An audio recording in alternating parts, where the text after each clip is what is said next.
Bonjour à toutes et tous, François pour le tradicotor.com. Donc vendredi, enfin est venu a priori un accord entre la Grèce, le FMI et les membres de la zone euro pour continuer à soutenir le plan de remboursement des dettes de la Grèce. Donc dans ces conditions, l'euro s'est mis à grimper, donc nous allons analyser quelques paires qui opposent l'euro à d'autres monnaies pour voir s'il y a eu des décalages importants et comment peut-on se projeter dans l'avenir. Donc tout d'abord sur la paire royale, euro contre dollar américain. Donc il y avait déjà eu une très belle poussée jeudi des cours qui s'est enchaînée vendredi, malgré des chiffres sur l'emploi américain qui ont été particulièrement décevants. Donc la hausse a pour le moment été stoppée sur les 1,4635. Donc il va falloir être attentif ce soir et demain lundi, voir si la paire arrive à franchir cette résistance. Donc si c'est le cas, on se projettera vers les plus hauts récents aux alentours des 1,4875.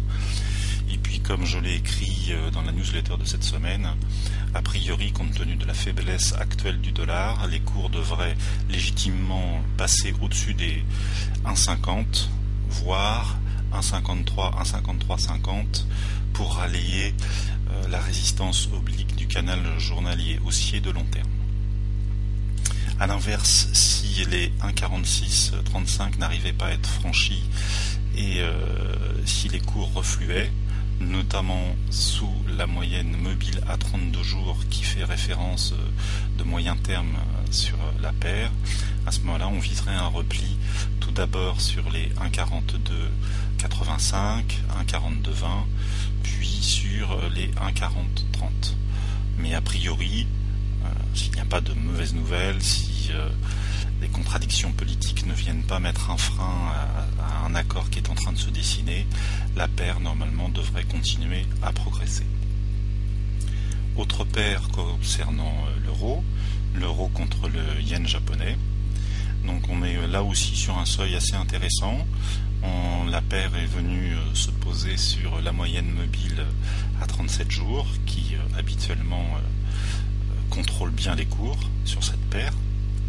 Donc on va être attentif ce soir et demain voir quelle sera la réaction de la paire face à cette MM37. Donc en cas de dépassement, on irait aller chercher la résistance des 118,90. Donc ce sera particulièrement intéressant dans ce cas puisque nous avons là une petite résistance oblique. Donc si cette résistance oblique était cassée, à ce moment-là on pourrait se projeter pour aller plus haut vers les 120,60, 121,80 et puis aux alentours des 122,50. A l'inverse, si la MM37 fait bien office de résistance, les cours pourraient redescendre sur le support des 115,65, puis après par extension sur les 113,80. Donc dernière paire qui concerne l'euro contre le dollar canadien. Donc on avait parlé cette semaine des fameux supports résistance des 1,40 qui a joué de nombreuses fois son rôle. Donc ces 1,40 ont été largement débordés jeudi puis vendredi. Donc en début de semaine, on va regarder la réaction de la paire face à la résistance des 1,4345. Si jamais celle-ci était franchie, on irait beaucoup plus haut. A l'inverse, si les cours refluaient en direction des 1,40, on serait très attentif à ce qui se passerait sur les 1,40. Soit la paire repartirait à la hausse, soit au contraire, elle refilerait vers le bas sur les 1,3680, puis les 1,3580.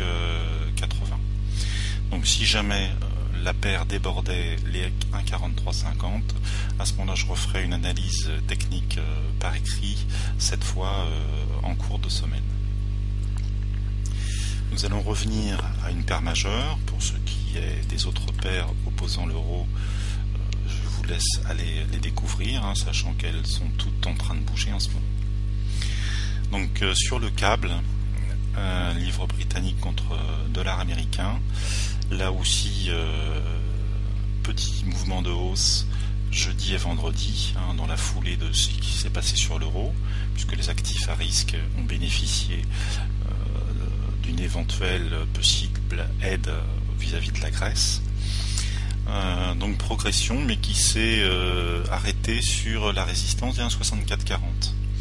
Donc si la paire continue à progresser, on pourra viser la résistance suivante, c'est-à-dire aux alentours des 1,65, et là ce sera particulièrement intéressant, puisqu'on viendra se confronter à une résistance oblique baissière. Donc si jamais la paire refluait sur cette résistance, c'est-à-dire que la baisse prendrait le dessus par rapport à la hausse qui était correctement matérialisée par un canal haussier journalier, à ce moment-là on viserait un repli sur les 1,6360, puis sur la forte zone support comprise entre 1,6270 et 1,6340.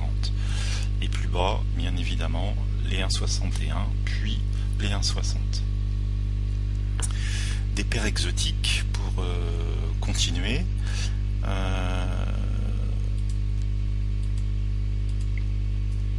Alors, dollar australien contre le yen japonais.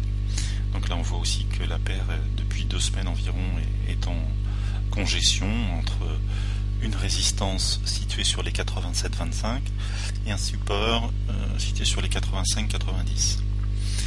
Donc ce support avait été largement débordé en séance vendredi, puis les cours se sont bien repris par la suite, les actifs à risque ayant retrouvé un peu de couleur. Donc on va surveiller attentivement ce qui va se passer en début de semaine. Soit le support craque effectivement en clôture journalière, et à ce moment-là on visera un retour sur ce support oblique, donc aux alentours des 84,70. À l'inverse, si le support des 85,90 tient, dans un premier temps c'est le ralliement des 87,20 qui sera l'objectif, et puis un peu plus haut les 88,05. Et si les 88,05 étaient franchis, à ce moment-là on viserait un retour sur les 89,90. Autre paire exotique pour terminer, le dollar américain contre le rand sud-africain. Donc là aussi une belle alerte sur analyse technique écrite cette semaine. La paire reflue se dirige vers ses plus bas aux alentours des 6,56,20. Donc ça sera intéressant de regarder ce qui va se passer si les cours atteignent ce niveau. Est-ce qu'à nouveau nous aurons un rebond qui sera bloqué par la résistance oblique, ce qui fait que la zone de congestion se rétrécirait de plus en plus, ou à l'inverse, si cette fois-ci c'est la bonne, et si les 6,56 qui servent de support sont effectivement cassés à la baisse. Donc on peut prendre position là encore en s'appuyant sur la résistance des 6,75,90 pour passer à la vente. Donc une matière première, on va parler de l'or. L'or qui est bien soutenu désormais par sa moyenne mobile à 20 jours, mais ceci dit qui bloque sur une résistance des 1541 $ l'once. Donc là aussi il va falloir surveiller ces deux seuils, la résistance et la moyenne mobile à 20 jours. Donc si la résistance cède sous les assauts des acheteurs, à ce moment-là on visera un retour aux alentours des 1570 $ l'once. Par contre, si la moyenne mobile à 20 jours était franchie, on viserait le bas du canal journalier haussier, un petit peu en dessous des 1510 $ l'once. Et si cet oblique support cédait, à ce moment-là, le repli serait plus conséquent et on prendrait pour cible les 1475 $ l'once. Alors surtout ce qui a bougé la semaine passée et qui ont donné de gros signes de prise de position, ce sont les indices boursiers. haussiers, donc je vais vous en commenter deux. Donc tout d'abord le Dow Jones, qui a beaucoup baissé la semaine dernière, et donc qui est venu s'échouer sur le support oblique de son canal journalier haussier de long terme, et en même temps sur la moyenne mobile à 127 jours, qui se confond parfaitement avec ce support oblique. Donc il sera intéressant en début de semaine de regarder la réaction des cours sur cette moyenne mobile à 127 jours. S'il y a rebond, on visera un retour sur les 12 280 points, puis les 12 400 points.